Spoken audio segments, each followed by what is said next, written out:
Hi, everyone. Welcome to the first ever podcast made to discuss adult picky eating. I wanted to create this podcast series as a resource method for other picky eaters out there or for anyone that is interested in learning more. Hopefully, this will be a convenient way for people to educate themselves on this disorder. So, with that being said, let's get started with the basics. What is adult picky eating?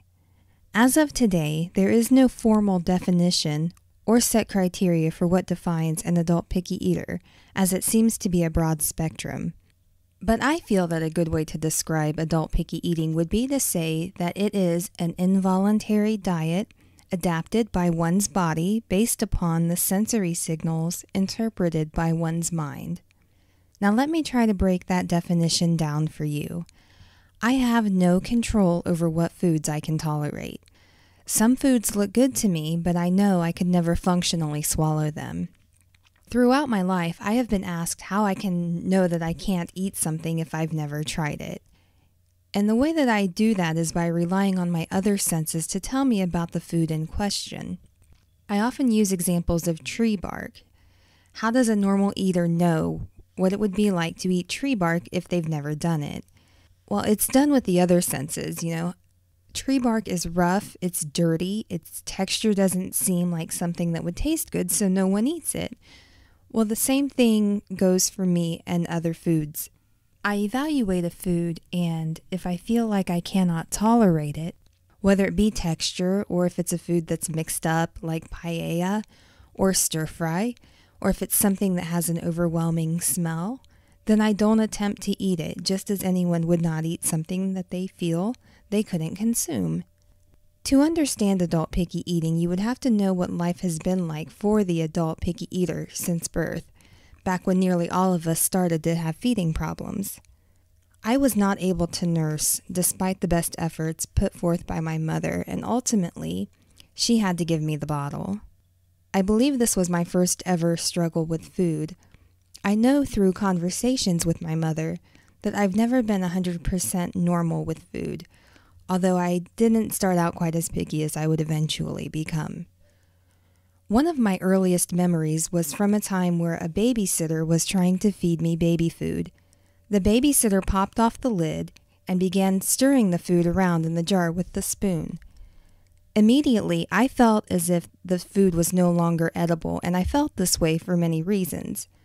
The first reason is because baby food tends to get a film along the top of it once it's been settled in the jar for a while. If you mix the film into the rest of the food, it changes the taste and the texture. Also, jarred baby food would separate a little while it's in the jar, which is why most people feel the need to stir it after they've opened it. Once again, that changes the food. It changes the way it feels. It changes the way it tastes.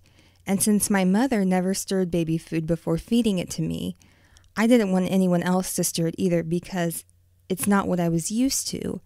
And I didn't want to take food that was already considered familiar and safe and alter it in any way, because then it becomes a whole new dish to me and therefore faces the potential of being inedible.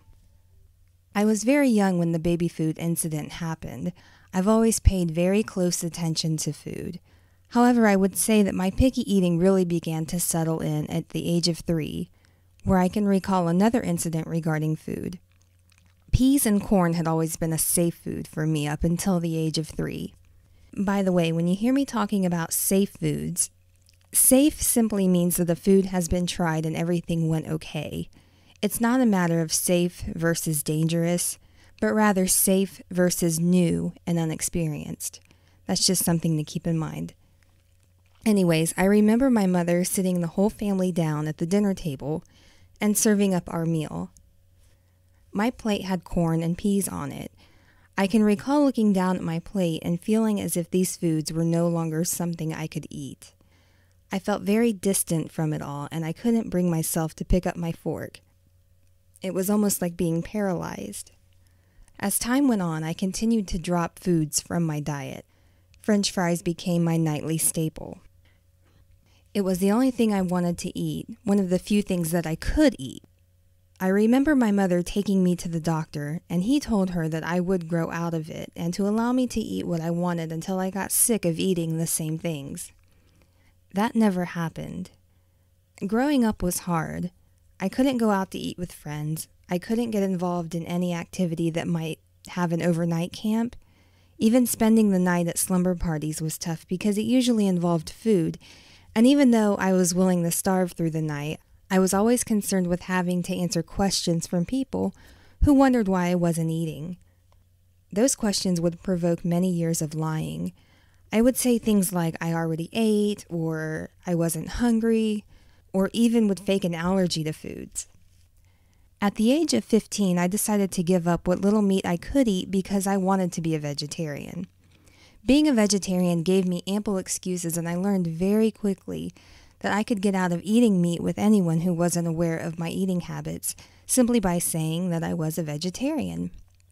Of course, that also sparked a new set of questions like why I wasn't eating vegetables or salad, which are all fair questions, but difficult at the same time because I was a vegetarian who didn't eat vegetables. Life as a picky eater was hard, particularly through the school years. My mother had to switch me around to 3 different preschools because I was getting punished for not eating. I recall one incident in preschool where the class was served soup and I wasn't willing to eat it. The teacher began to yell at me and threatened to put me in the corner. My mother walked in just as all of this was going on, and thankfully I never had to go back after that. It's funny because I can remember us checking out different preschools to see if we could find one that wasn't going to make me eat, and it wasn't easy. Eventually we did find one, but it's amazing by today's standards that a preschool or a daycare would force a child to eat something he or she didn't want. Most places have thankfully changed that policy. My sack lunches during the elementary years usually featured a bag of chips, some fruit snacks, and a drink. I could never fathom eating a school lunch, and I managed to make it all 12 years without having to ever buy one. If we were set to go on a field trip where food was provided for us, my mom would let me stay home that day.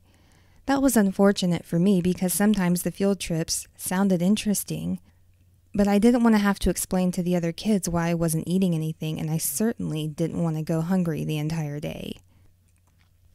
As a freshman in high school, I made the cheerleading squad. Cheerleading camp was held at a college campus 3 hours from my home for the duration of a week.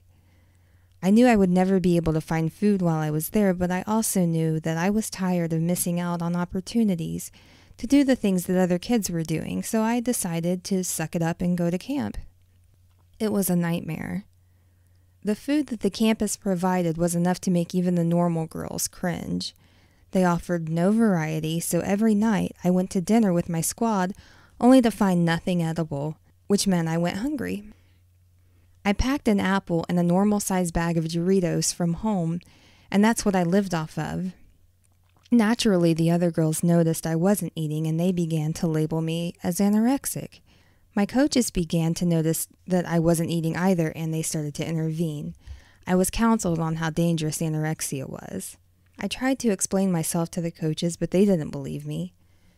Towards the end of camp, one coach pulled me aside, and she asked me what I would eat if I had the choice. I told her I wanted French fries, and she had a couple of the camp leaders run to Wendy's for me and get some fries. Somehow the word got out among the other cheerleaders, and they were furious, and they took it out on me. They wanted to eat Wendy's too because the food on campus was horrific, but that wasn't allowed, and I was labeled French fry girl from then on, and after the following year I dropped out of cheerleading. The teasing became too much, and I wanted it to end forever, so I had to give up on the sport.